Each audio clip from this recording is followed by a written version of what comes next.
This is In the Loop. I'm Christian Bryant. This won't be more exciting than The Bachelor, but it will be more informative, unless they do something drastically different this week. Here's what we got for y'all.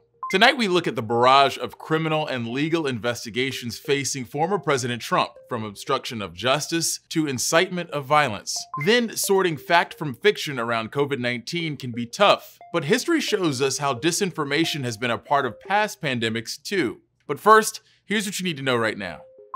The Biden administration has reinstated a COVID-focused travel ban to try and stop the spread of the new virus variants. The ban will stop travel from the United Kingdom, Ireland, and 26 other countries in Europe that have seen COVID spikes or dangerous variants. It'll also block entry to travelers from Brazil and South Africa. Moderna says its vaccine is still effective against the variant found in South Africa. Still, the company says it's working on a new form of the vaccine to be used as a booster shot. Even though right now the vaccines seem to be able to work against them, we need to be prepared to upgrade. So vaccine or not, I'm going to pass along the age-old advice. Keep a mask on, or should I say masks. Apparently in some situations, double masking is the new cool thing to do. Dr. Fauci says it's just common sense to have that added layer of protection, especially considering we do know the UK variant is more contagious and rising evidence shows it is also more deadly.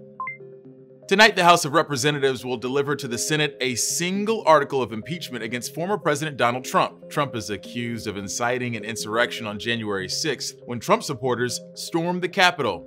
5 people were killed. Trump is now the only president to be impeached by the House twice. Even though he's no longer in office, if he is found guilty, the Senate could revoke his right to ever run for any sort of office again. Everyone wants to put this awful chapter in American history behind us.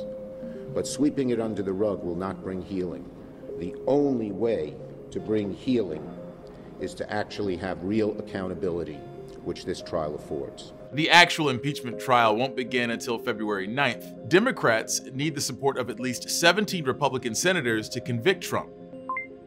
There's some serious disagreement on how the third largest school district in the nation plans to resume in-person learning. On Monday, the Chicago Teachers Union defied the district's orders to return to schools. Chicago Public Schools wants to get kids back into the physical classroom, saying grades and attendance have been slipping under remote learning, particularly among Black and Hispanic students, which make up a majority of the district. Right now, CPS plans to reopen its doors to some students on February 1st, but the Teachers Union wants a slower, more phased-in approach. Union officials also argued teachers would be put at greater risk of contracting COVID by returning before they're vaccinated. How to return to in-person learning is a tough question being grappled with across the country. Last week, President Biden directed the Departments of Education and Health and Human Services to provide clear guidance and resources to reopen schools while also making sure teachers and workers are safe. After watching Air Force One touch down with former President Trump one last time, I thought to myself, what's next? There is, of course, the impending impeachment trial happening in the Senate, but outside the upper chamber of Congress, Trump could be facing a number of legal challenges. Newsy's Patrick Terpstra breaks it down for us. As a private citizen again, Donald Trump no longer has the protections of the presidency to stay out of legal trouble. He now confronts the prospect of criminal and civil charges in multiple pending cases. This is a very, very real possibility. D.C.'s acting U.S. attorney is reviewing Trump's actions during the attack on Congress. And we're going to the Capitol. Trump may also come under scrutiny for any efforts to slow U.S. mail during the election. Congratulations, Mr. President. Or to delay the transition of power. Then there's the old Mueller-Russia investigation. The ex-president could still be prosecuted for obstruction of justice. And charges could come from the case against Michael Cohen. The former fixer says he made illegal hush money payments to women at the direction of Donald J. Trump. Charges in any of those cases would have to come from the Biden Justice Department. And the new president, who built a campaign on a message of unity, has seemed less than eager to see his predecessor charged with crimes. I think it is a very, very unusual thing, and probably not very, how can I say it, good for democracy to be talking about prosecuting former presidents. Saying the Justice Department should have independence, Biden says any legal action against Trump would be the Attorney General's call to make after investigations. I am not going to make that individual judgment. Other Trump investigations are out of President Biden's control. Manhattan District Attorney Cy Vance has long been looking into possible financial crimes linked to the Trump organization. Me as a former federal prosecutor, where would I focus my interest? That would be one of them. Precisely because there's been such robust reporting on the subject. Women accusing Trump of sexual misconduct also have civil litigation pending in New York. And a prosecutor in Georgia may open an inquiry into Trump's infamous phone call to the Secretary of State, where he pressured him to overturn the election. We won the election, and it's not fair to take it away from us like this. Other cases are possible if new accusations of wrongdoing surface. With Trump out of power, there are going to be a lot more pathways for individuals to come forward with accounts of potential wrongdoing. Trump has denied all allegations against him, often dismissing them as the work of political enemies. The greatest and most vicious witch hunt in the history of our country. He'd go into any legal fight with decades of experience defending himself, money to hire top attorneys, and history on his side. No president has ever gone to jail. Patrick Terpstra, Newsy, Washington. When you're back, we'll go to a place that should have an enter at your own risk disclaimer every time you go in.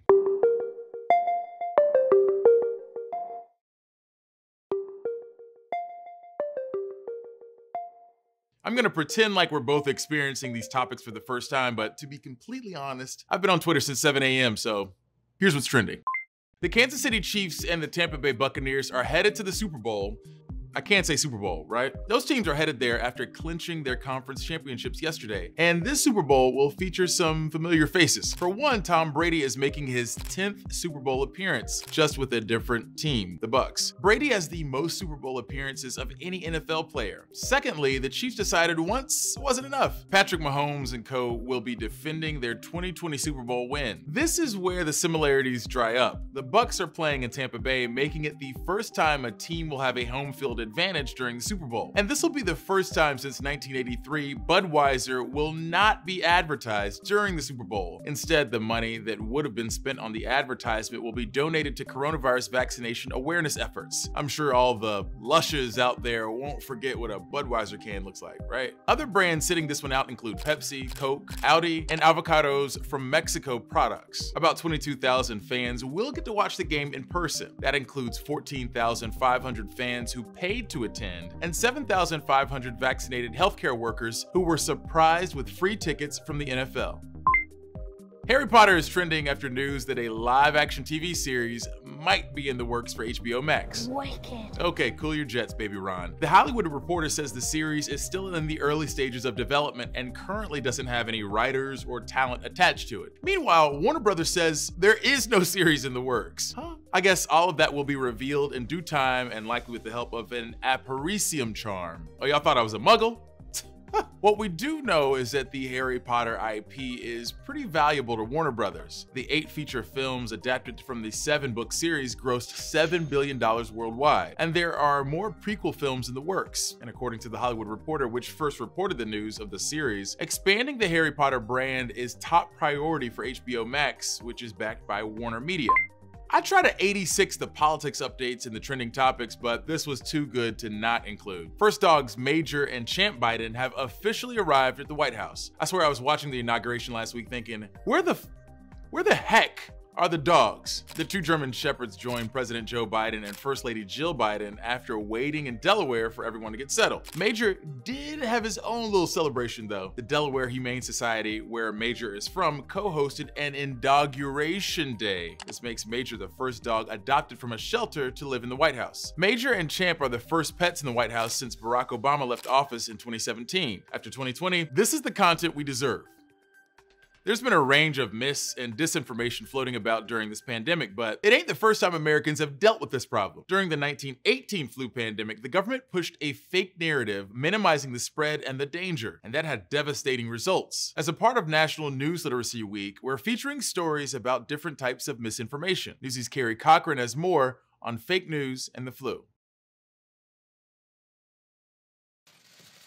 From the moment the coronavirus started to take root in the U.S., then President Donald Trump continually downplayed the disease, sometimes flat out lying. Death is way down from where it was. It's 1,000 a day. It was Many journalists called out the misinformation, getting the truth out to the public.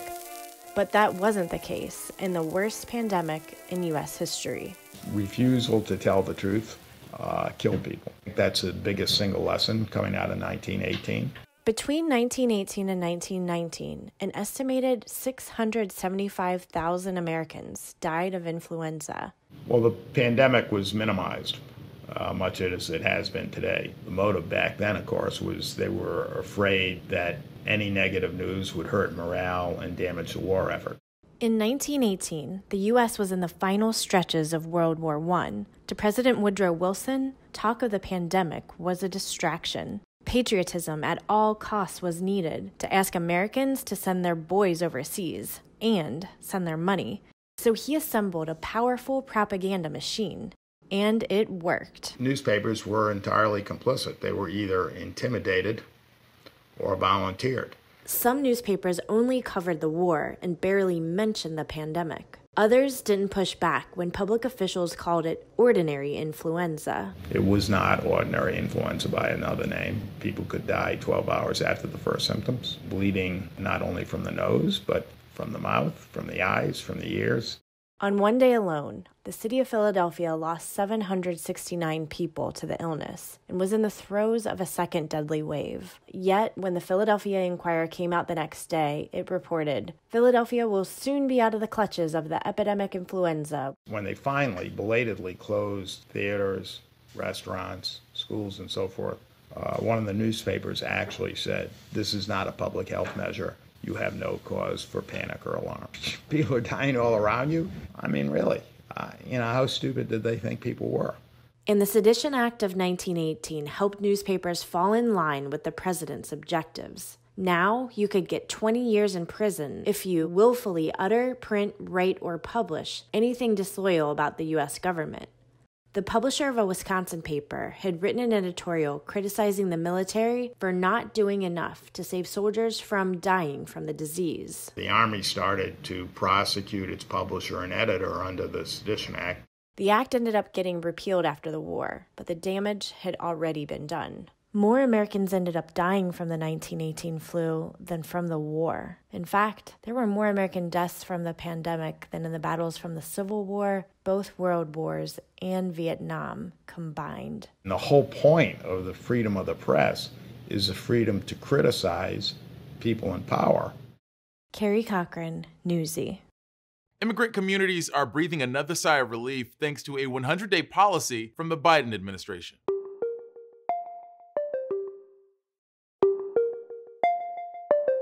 It's been less than a week and Biden has already reversed policies from the previous administration, which is customary when an incoming president doesn't share the same views as their predecessor. One of those moves is a deportation freeze, which marks a pretty distinct change of pace from an administration focused on immigration enforcement. Newsy's Ben Shamiso tells us why Biden is implementing a freeze and how that affects immigrant communities.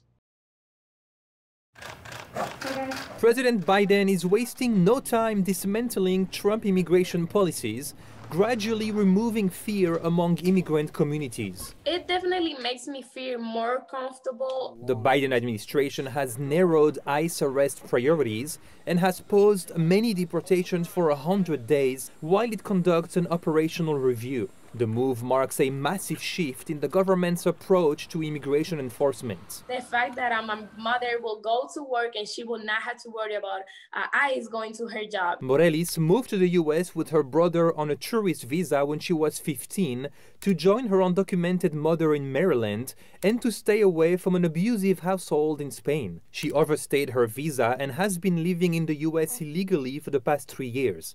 She asked us not to use her last name. My mom literally had to teach me and my brother what is the uniform that ICE and CBP wear so that when we see them, we just don't go past them. In 2019, ICE raided her mom's construction workplace, but her mother happened to be sick. I cannot even imagine if she would have gone to work that day. Under President Biden's new enforcement guidelines, Morelli's family is no longer a priority for arrest and deportation. New priorities include undocumented immigrants deemed national security threats, those who recently crossed the border illegally, and those who have been convicted of an aggravated felony. As for the 100-day deportation freeze, it applies to all non-citizens with final removal orders, except those deemed a security threat and those who recently crossed the border.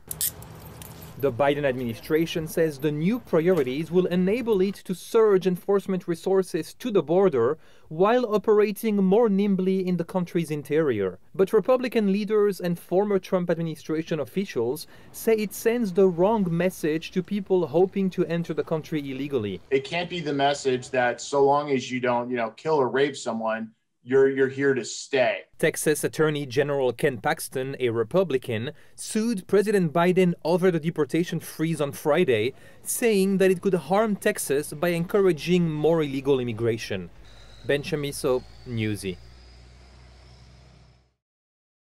If you haven't done so already, feel free to reach out to us on Twitter using the hashtag #NewsyInTheLoop. If I respond asking about your car's warranty, block and report me because that's just spam.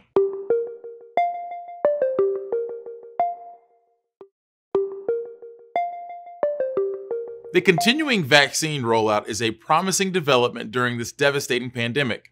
Don't forget, you still need to wear your mask and hit that high zone, folks, when they get too close. But with proper precautions and vaccinations, we are on our way to getting through this pandemic. This also means that employers could be eyeing when it would be best to get folks back to their offices. With that in mind, can your employer mandate vaccines? Newsy's Kat Sandoval looks into that question. Can employers mandate that their employees get the coronavirus vaccine? The answer is yes. Employers can require employees to get the vaccine once it's available. But there are exceptions, which include religious beliefs or disability-based objections. If an employee says, I am not taking the vaccine, and an employer requires it, they can terminate that employee. Remember, you can terminate an employee for any reason whatsoever, except for what I refer to as statutorily protected rights. But if you say, I don't want to take the vaccine because I don't want to, they can fire you. If you say, I can't because of some disability, then there could be some kind of a claim by the employee. According to the Equal Employment Opportunity Commission, employers could legally require the COVID-19 vaccine for workers, but they must also be prepared to provide reasonable accommodations for employees who don't get the shot for medical or religious reasons. I don't think that this is the moment to even discuss whether or not a vaccination should be mandated for anybody. I think we are in a country right now with deep distrust. Randy Weingarten is the president of one of the largest teachers' labor unions. And while some states are vaccinating teachers, she doesn't think mandating it is the way to go. She'd prefer vaccine education. Ultimately, that distrust about vaccinations for Black and Brown communities comes because of a terrible history of prejudice and discrimination and being used for experiments. And what we need to do is we need to earn their trust. A majority of employers, including hospitals, are encouraging but not mandating COVID vaccinations. The country's second largest employer, Amazon, tells Newsy it is not requiring it for its 800,000 plus employees, but it is encouraging the shots. Dollar General, which operates over 15,000 stores, will pay hourly employees who choose to be inoculated or give salaried employees paid time off to get the injection. Because of the lack of available vaccines, a requirement isn't practical, but that might change in the future. As the vaccine starts rolling out more and more, and as there will be people in their 30s, 40s, and 50s taking it, you may very well see that issue between an employer and an employee. For Newsy, I'm Kat Sandoval. In-person activism is what we're used to seeing. Marches, workshops, other demonstrations. Those things typically happen when people physically come together. But with the coronavirus still ravaging communities and variants keeping us on edge, activists have had to adapt to effect change in this pandemic era. National reporter Cesar Rodriguez explains. Will the pandemic stop your activism? The pandemic will absolutely not stop my activism. What's up, Oscar? Luis Cabrales is determined because he's on a mission. I have a mission to fulfill, which is, to participate in conservation work and participate in these duties to the land, right? He grew up in this working class community, the remnants of a former steel industry hub. We just want to make sure that you know how youth are getting involved in the community, and we're just going around taking surveys. This environmentalist has been educating his community for the last 5 years by organizing marches, campaigns, and protests. Most of his activism was done through meeting at someone's house or at a local restaurant to develop relationships with residents. But that changed when the pandemic paralyzed our society. He says his social media platforms have seen a surge in followers. And social media is a powerful tool, and especially if you know how to use it. And with our audience, we're able to reach a broad audience, and we're able to reach young people, old people. Luis is not the only activist to find out his work can continue virtually. Provide a platform. We needed to come together. Meet Pilar Audain and Jose Rico. They're part of the Truth, Racial Healing, and Transformation. It's a national program funded by the Kellogg Foundation. Its goal, promote racial equality by offering racial healing circles where participants can listen to other perspectives and find a sacred space to heal. Encourage people to stand in their truth so that we can racially heal. Before the pandemic, they only conducted in-person training. When COVID-19 hit, they thought their activism would be placed on hold. They were wrong. People were experiencing so much pain and hurt. They wanted a place to talk about this. So Pilar and I convened our racial healing practitioners and said, how do we use this opportunity? How can we use technology to continue to do what we know how to do? Since March, nearly 5,000 participants have joined the healing circles virtually. We have been on the ground doing work, and we want to make sure our voices are heard here today. The activists shared this video of their most recent event, the 5th annual National Day of Racial Healing. It gathered nearly 600 participants. These activists have hope they'll be able to take to the streets soon. In the meantime, their computers will become their megaphones. I'm Cesar Rodriguez reporting. That's it for us, folks. As always, thanks for watching. We'll be back with more In the Loop tomorrow. Same time, same place. Top stories from Newsy are headed your way right now.